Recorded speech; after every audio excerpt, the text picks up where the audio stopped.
Assalamualaikum, madayaw, maayong adlaw, kaninyong tanan, magandang araw sa inyo lahat.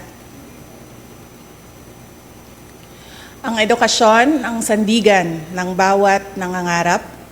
Education is the key to success, not only of individual aspirations, but of an entire nation.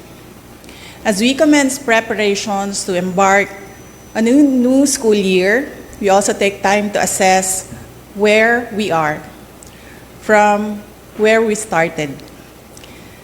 Tanda ko pa nung ako'y unang manungkulan bilang kalihim ng edukasyon, sa gitna ng pangkaraniwang kaalaman natin ukol sa sitwasyon ng basic education sa ating bansa, gumugol din ako ng oras upang marinig mismo mula sa bibig ng ating mga guro, ng mga mag-aaral, at mga magulang kung ano nga ba ang iba't ibang pagsubok na pinagdadaanan nila araw-araw. Ang mga narinig ko ay sari-saring kwento ng katatagan, pagmamahal sa napiling bukasyon, at pagsisikap upang makamit ang mga munting pangarap. Ang matatag agenda is not a mere campaign. Rather, it encapsulates and defines what Philippine education, along with its approximately 28 million learners and almost 1 million teachers, already embodies. It is resilient. Our children are the children of heroes. They deserve no less than an education system that can fully unleash true potential and effectively mold them into vital contributors for nation building. As I speak before you today, I speak of the road we have traveled thus far. 2 years since we accepted the gargantuan task of heading the basic education sector, we have taken big steps towards institutional reforms through the improvement of our curriculum, the acceleration of basic education infrastructure and facilities, the promotion of learners' safety and well-being, and the provision of much-needed support for teacher quality and welfare. In the last 24 months, DepEd has launched a new curriculum for kindergarten to grade 10. As we open our schools on July 29, we highly anticipate its nationwide implementation. Our curriculum, however, is a mere scrap of paper without the necessary resources for its effective delivery. In order to provide resources such as textbooks, supplemental reading materials, as well as learning tools and equipment, we took strides to improve the procurement process within the department. By the first half of the year, we are on track to complete our textbook procurement as well as the purchase of e-learning cards. The fact of fiscal restrictions and inadequate resources is known to all. Therefore, DepEd has had to innovate in the provision of basic education facilities. Alongside building new classrooms, we tapped into digital infrastructure in order to address the congestion and avoid learning disruptions during times of calamity.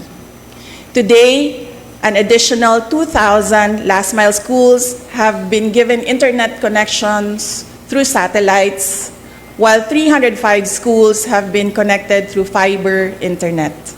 By the end of 2025, we aim for all schools to be connected. With the emergence of technology and social media, our learners also face new and emerging challenges. Hindi biro ang maging mag-aaral sa panahong ito. In order to provide a safe and conducive learning environment for our learners, we have launched a centralized reporting system through the Learners' Rights and Protection Office. By providing a hotline, we remind each learner that they are never alone. We continue to provide awareness and work with partner agencies to shield our learners and teachers from all forms of abuse, illegal drugs, terrorism, insurgency, and all forms of criminal activities. In our thrust to promote inclusivity, we continue to strengthen the alternative learning system and our special needs education. No child should be left behind.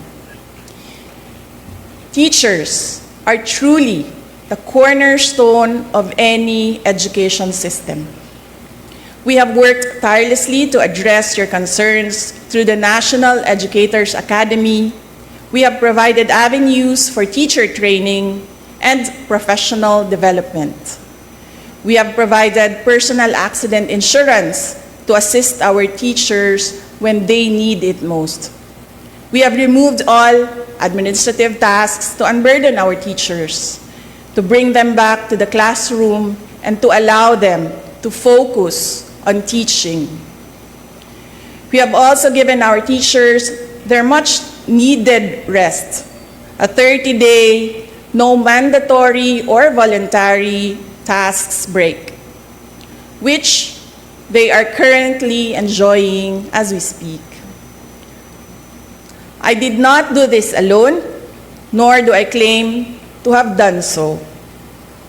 I would like to take this moment to express my profound gratitude to those who took part in this journey. To our partner agencies in the national government, thank you for your commitment towards a whole-of-government approach for basic education. To our local government units, thank you for keeping education and the youth as priority projects year in and year out. To our private sector partners, whether foreign or domestic, thank you for your resolve as education champions. To my DepEd family, Execom, Mancom, Central, Regional, Division, and school officials, teachers, and non-teaching personnel, thank you for your unwavering support, hard work, and dedication to serve the Filipino people. Mabuhay kayo.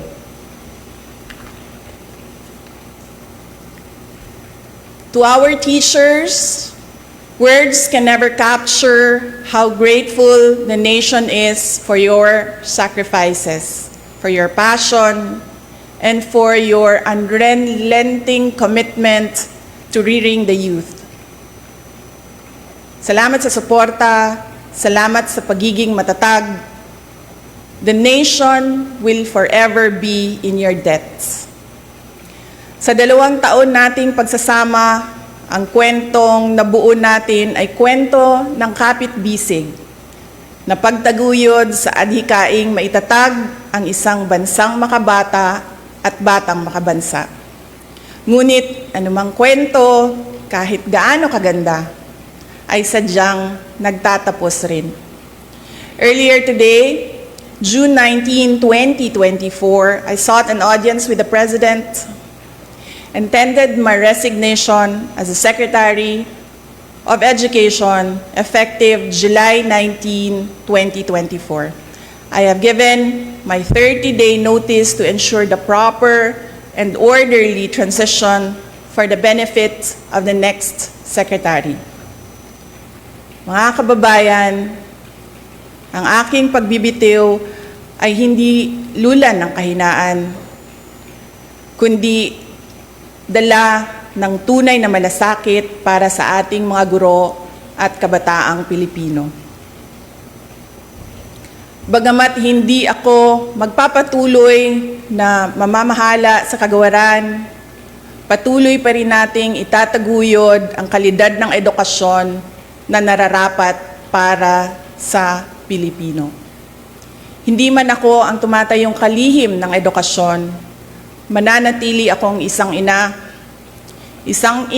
na nagmamatyag at titindig para sa kapakanan ng bawat guro at bawat mag-aaral sa Pilipinas. para sa isang matatag na Pilipinas. Mga kababayan, lahat ng ating ginagawa ay para sa Diyos, sa bayan, at bawat pamilyang Pilipino. Syukuran.